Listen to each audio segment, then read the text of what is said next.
Hello दोस्तों, again हम फिर से स्टार्ट करते हैं 51 to 100 question of MPPSC test series for prelims. So let's start. Jhabua में महंगाई विरोधी आंदोलन कब चलाया गया था? तो झाबुआ में महंगाई विरोधी आंदोलन 1935 में चलाया गया था। ठीक है, 1935 में झाबुआ में महंगाई के विरुद्ध में एक आंदोलन चला था। 1935 में अपना भारतीय अधिनियम भी आया था, है ना। नेक्स्ट है, मध्य प्रदेश में ढिमराई कहाँ का लोक नृत्य है? तो ढिमराई लोक नृत्य कहाँ का है? तो ये है आपका बुंदेलखंड का लोक नृत्य। बुंदेलखंड का लोक नृत्य, बुंदेलखंड का लोक नृत्य है आपका ढिमराई। ढिमराई कहाँ का लोक नृत्य है? बुंदेलखंड का लोक नृत्य है। ठीक है, नेक्स्ट देखते हैं। नेक्स्ट है, मध्य प्रदेश के किस शिलालेख में शिव मंदिर का निर्माण का उल्लेख मिलता है? तो मध्य प्रदेश के किस शिलालेख में शिव मंदिर के निर्माण का उल्लेख मिलता है? तो ये मिलता है इंद्रगढ़ में शिव मंदिर है। नेक्स्ट है, कंवर जनजाति मध्य प्रदेश के किस जिले में निवास करती है? तो कंवर जनजाति कहाँ की है, ये पूछा गया है। तो ये है आपकी शहडोल की, कंवर जनजाति शहडोल, कंवर जनजाति शहडोल। मध्य प्रदेश में हड़प्पा की समकालीन सभ्यता किस नदी के किनारे विकसित हुई है? मध्य प्रदेश में हड़प्पा की समकालीन सभ्यता किस नदी के किनारे विकसित हुई है? तो इसका जो राइट आंसर वो है आपका नर्मदा। ठीक है, नेक्स्ट है, भारत की धार्मिक प्रथाओं के विरुद्ध स्थानकवासी संप्रदाय का संबंध किससे है? तो स्थानकवासी संप्रदाय का संबंध है आपका जैन मत से। स्थानकवासी संप्रदाय जैन धर्म या जैन मत से संबंधित है। इंपॉर्टेंट क्वेश्चन है। नेक्स्ट है 57, नचना कुठार का अभिलेख किस शासक से संबंधित है? नचना कुठार का अभिलेख किस शासक से संबंधित है? तो इसका जो राइट आंसर है वो है आपका व्याघ्रराज नचना कुठार। नेक्स्ट है, भारतीय राष्ट्रीय कांग्रेस की गतिविधियों की शुरुआत मध्य प्रदेश में कब हुई थी? तो ये कब हुआ? भारतीय राष्ट्रीय कांग्रेस की गतिविधियों की शुरुआत मध्य प्रदेश में सन 1904 से हुई। कौन सा नगर ताम्रपाषाण काल युगीन मालवा संस्कृति का मुख्य केंद्र था? ताम्रपाषाण युगीन मालवा संस्कृति का मुख्य केंद्र कौन सा था? तो ये था आपका नावदा टोली ताम्रपाषाणिक युगीन मालवा संस्कृति का प्रमुख केंद्र था। नेक्स्ट है, मध्यकाल का महत्वपूर्ण राजनीतिक एवं व्यापारिक केंद्र क्या था? तो ये है बुरहानपुर। मध्यकाल का महत्वपूर्ण राजनीतिक एवं व्यापारिक केंद्र बुरहानपुर था। नेक्स्ट है, नेक्स्ट देखते हैं अपन। तो कथन ए, जैन धर्म के अहिंसा प्रबल ने कृषिवादियों को जैन धर्म को अपनाने से रोका है। ये है आपका कथन। कृषि में कीटों एवं पीड़कों की हत्या शामिल है। तो देखते हैं इसमें सही कौन सा है आपका। इसमें जो सही है आपका वो है कि ए और दो दोनों सही है। जैन धर्म में अहिंसा पर विश्वास रखते थे, वो छोटे छोटे जीव को भी नहीं मारते थे। तो इसलिए जैन धर्म में अहिंसा पर बल देने के लिए कृषिवादियों को जैन धर्म अपनाने से रोका गया, और क्योंकि कृषि में कीटे पीड़कों की हत्या होती थी तो इसलिए ए सही है। नेक्स्ट है, कौन सम्मिलित नहीं है? तो देखते हैं कौन सम्मिलित नहीं है। तो चित्रगुप्त मंदिर कहाँ पर है? चित्रगुप्त मंदिर आपका छतरपुर में ही है। नेक्स्ट है मंगलनाथ मंदिर। और फिर है इच्छा देवी मंदिर। तो इच्छा देवी मंदिर कहाँ है? तो ये है आपका बुरहानपुर में। धूमावती मंदिर आपका दतिया में। धूमा दतिया। इच्छा देवी मंदिर, अगर इच्छा पूरी करनी है तो बुरहानपुर जाना पड़ेगा। तो इच्छा देवी मंदिर बुरहानपुर। यहाँ पे जो मंगलनाथ है ये सुमेलित नहीं है, और यहाँ पे पूछा सुमेलित नहीं है कौन सा, ठीक है। तो ये वाला आपका जो है राइट आंसर होगा। नेक्स्ट है, निम्न में से किस जनजाति की उपजाति नहाला है? नहाला किसकी उपजाति है? सिंपल सा क्वेश्चन है। तो ये है आपकी कोरकू की। कोरकू की उपजाति नहाला। नेक्स्ट, जैन तीर्थंकरों के क्रम में अंतिम कौन था? तो अंतिम कौन से गुरु थे या कौन थे अंतिम? तो ये देखना है। तो अंतिम थे आपके महावीर, ठीक है। महावीर अंतिम थे। पहले कौन से थे? तो पहले ऋषभ देव। 23वें कौन से थे? तो पार्श देव। पहले कौन थे? ऋषभ देव। और जी लास्ट के महावीर। नेक्स्ट है, कलिंग युद्ध। कलिंग युद्ध की विजय एवं क्षतियों का वर्णन अशोक के किस शिलालेख में है? तो ये है आपका अशोक के 13वें शिलालेख में कलिंग युद्ध की विजय का वर्णन है, 13वें शिलालेख। नेक्स्ट, अमेरिका के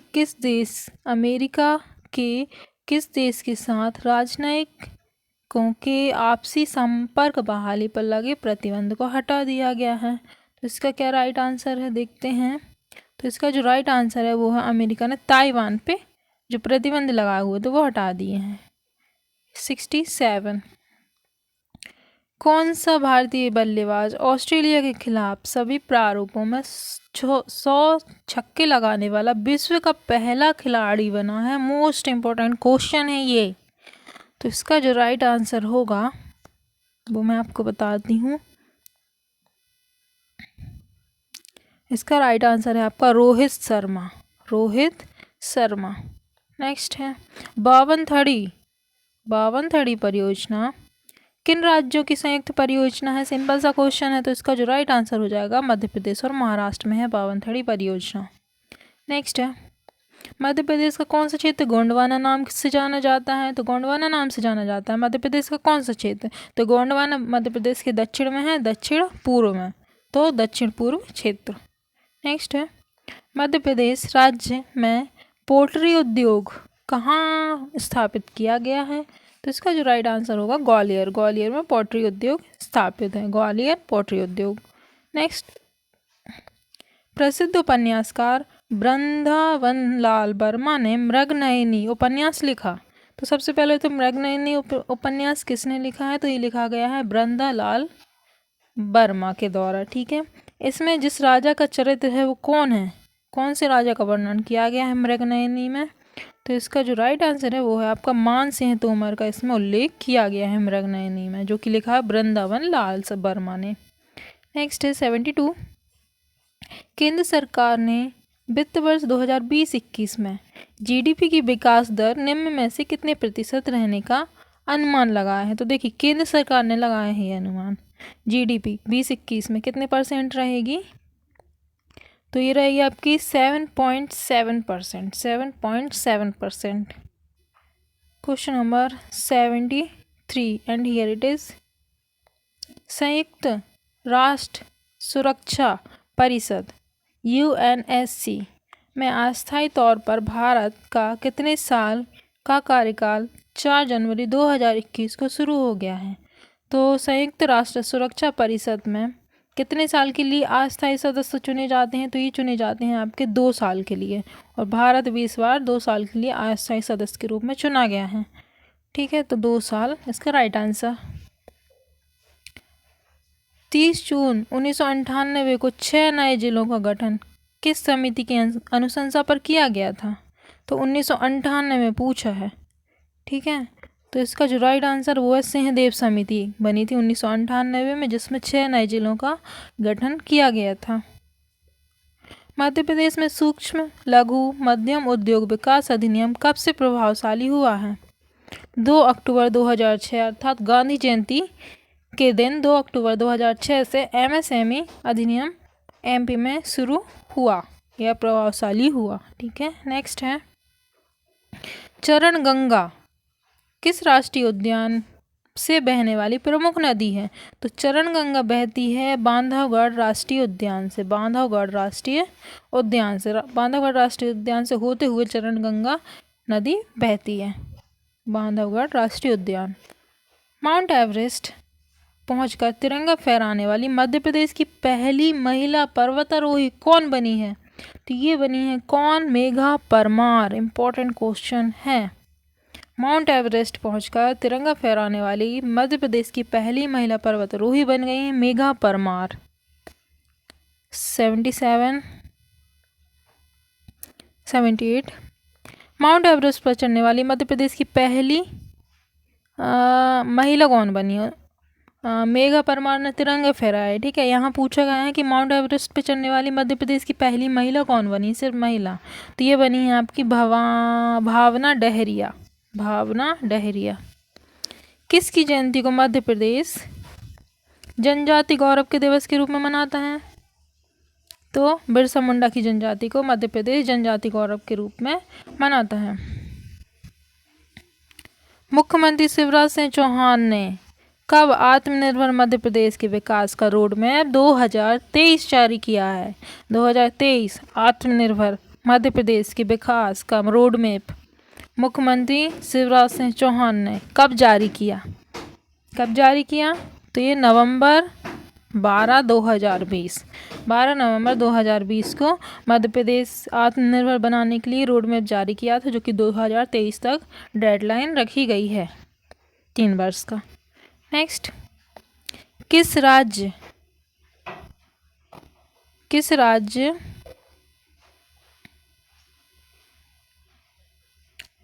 के खंडवा जिले में, किस राज्य के खंडवा जिले में? तो खंडवा जिला कहाँ है आपका? एमपी में है। सिंपल सा क्वेश्चन है, फिर भी पढ़ लेते हैं कि किस राज्य के खंडवा जिले में नर्मदा नदी पर 600 मेगावाट वाले विश्व के सबसे तैरते सौर परियोजना से 2022-23 से सौर ऊर्जा मिलने वाली है।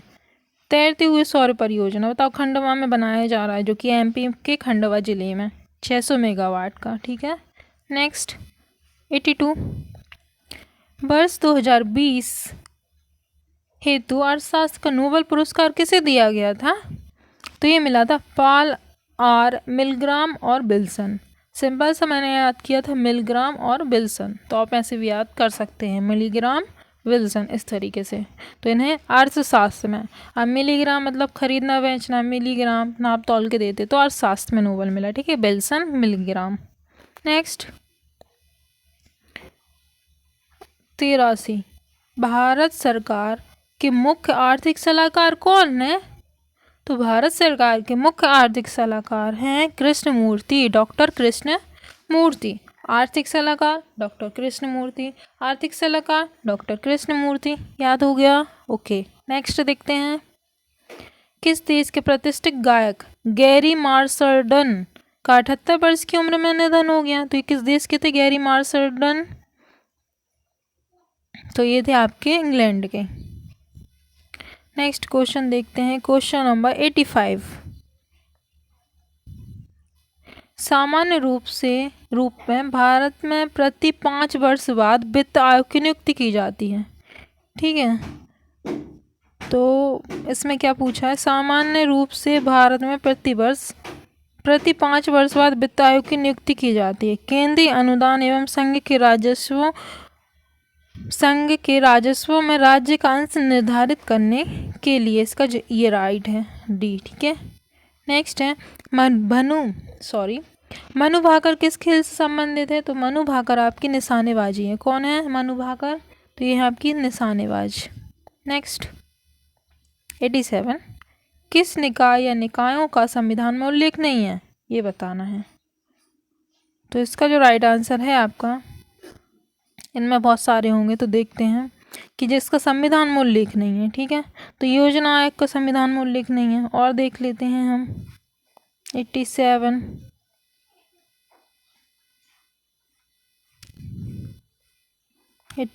का क्षेत्रीय परिषद का उल्लेख नहीं है, योजना आयोग का नहीं है, क्षेत्रीय परिषद का नहीं है। जो वित्त आयोग है वो आपका है 280, अनुच्छेद 280 में संवैधानिक आयोग है वित्त आयोग।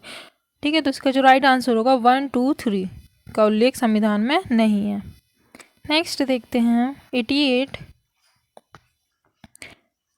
भारतीय विशिष्ट पहचान प्राधिकरण के अध्यक्ष कौन है? भारतीय विशिष्ट पहचान प्राधिकरण के अध्यक्ष पंकज कुमार बनाए गए हैं। पंकज कुमार, पहचान पंकज, दोनों में पा रहा है, पहचान पंकज। नेक्स्ट, भारत की सबसे दुनिया की सबसे नैतिक मूल्य वाली कंपनी कौन बन गई है? सोचिए, नैतिक मूल्य वाली कंपनी कौन बनी है, वो भी दुनिया की। इंपॉर्टेंट क्वेश्चन हो ही सकता है ये। इसका जो राइट आंसर रहेगा Tata steel. Tata steel. Golan Heights क्या है? गोलन हाइट्स क्या है जो न्यूज़ में लगभग हर वर्ष रहती हैं? तो ये गोलन हाइट्स क्या है? ये विवादित पहाड़ी क्षेत्र है। गोलन हाइट्स क्या है? विवादित पहाड़ी क्षेत्र है। नेक्स्ट 91 देखते हैं। 91 देखते हैं हम। निम्नलिखित विचार पे विचार करना, निम्नलिखित कथनों पर। तो देखें, भारत की संचित निधि से धन निकालने की अनुमति, प्राप्त करों को राज्यों के भागों में बांटना, सहायता अनुदान के लिए राज्यों के आवेदनों पर विचार करना, और क्या बोला? संघ सरकार एवं राज्य सरकारें बजट के प्रावधानों के अनुसार करों की उगाही कर रही हैं या नहीं, इसकी देखरेख करना तथा उस पर रिपोर्ट देना। तो देखते हैं इसका जो राइट आंसर है वो है आपका, इसका राइट आंसर है आपका, एक मिनट, ठीक है, कौन सा क्वेश्चन कर रहे थे अपन? 91 कर रहे थे ना। तो 91 का जो राइट आंसर है वो आपका है बी, मतलब 2 और 3। तो लेट्स सी इसमें 2 और 3, ठीक है। तो देखें, प्राप्त करों को राज्यों के भागों में बांटना और सहायता अनुदान के लिए राज्यों के आवेदनों पर विचार करना, ये इसका जो राइट आंसर है। नेक्स्ट देखते हैं, वित्त आयोग राष्ट्रपति को संतुष्टि भेजने में मुख्य रूप से संबंधित है। वित्त आयोग, तो देखें, राज्यों को दिए गए अनुदान के सिद्धांत से है, सही है। फिर देखते हैं, राज्यों और केंद्र के बीच करों के बंटवारे से, ये भी सही है। तो आ और वा दोनों सही है। नेक्स्ट 93, लोक सेवा आयोग के सदस्यों द्वारा ऐसे सदस्य न रहने पर पद धारण करने के संबंध में प्रतिषेध का प्रावधान किस अनुच्छेद में है, ये बोला गया है। तो इसका जो राइट आंसर हो जाएगा 319 में है। 94 देखें, संविधान लागू होने के पश्चात अब तक कितने वित्त आयोग बनाए जा चुके हैं? तो इम्पोर्टेंट क्वेश्चन इस तरह से एमपीपीएससी में पूछे ही जाते हैं। तो 94, तो संविधान लागू होने के बाद वित्त आयोग टोटल 15 बनाए जा चुके हैं, ठीक है, 15 बनाए जा चुके हैं। नेक्स्ट है, वर्तमान 15वें वित्त आयोग के अध्यक्ष में से कौन है? तो 15वें वित्त आयोग के अध्यक्ष हैं आपके एन.के. सिंह। नेक्स्ट है, एलसीडी का फुल फॉर्म क्या है? तो एलसीडी का फुल फॉर्म क्या है? तो एलसीडी का फुल फॉर्म देखते हैं, लिक्विड क्रिस्टल डिस्प्ले, ठीक है, लिक्विड क्रिस्टल डिस्प्ले। नेक्स्ट है, डाउनलोड किए जाने वाले प्रोडक्ट क्या कहलाते हैं? तो डाउनलोड किए जाने वाले प्रोडक्ट को कहते हैं डिजिटल प्रोडक्ट। नेक्स्ट है, 98वां क्वेश्चन देखें, 15वें वित्त आयोग की सिफारिशें इनमें से किस अवधि के दौरान लागू होंगी? तो ये होंगी अपना 15वां वित्त आयोग, जिनके अध्यक्ष एन.के. सिंह हैं, ये है 2021 से 2026 तक चलेगा। नेक्स्ट है 99, 15वें वित्त आयोग ने अपनी सिफारिशों में केंद्रीय करों को राज्यों का हिस्सा कितना करने का सिफारिश की है? तो ये की है इसने 41%। Next and last question is, आग में फंसे व्यक्तियों को निकालने के लिए डीआरडीओ ने कौन सा रोबोट विकसित किया? इंपॉर्टेंट क्वेश्चन है, आग से निकालने के लिए डीआरडीओ द्वारा कौन सा रोबोट विकसित किया गया है? तो इसका जो राइट आंसर है इनमें से कोई नहीं। तो आपको ये कमेंट करके बताना है कि कौन सा रोबोट है जिसे डीआरडीओ ने आग से व्यक्तियों को बचाने के लिए बनाया है। तो ये थे हमारे top 50 question of MPPSC test series. अगर आपको अच्छा लगा हो तो please subscribe it and like it, और कमेंट में बताएं आगे आप इस तरह की video just for the practice purpose चाहते हैं या नहीं। थैंक्स।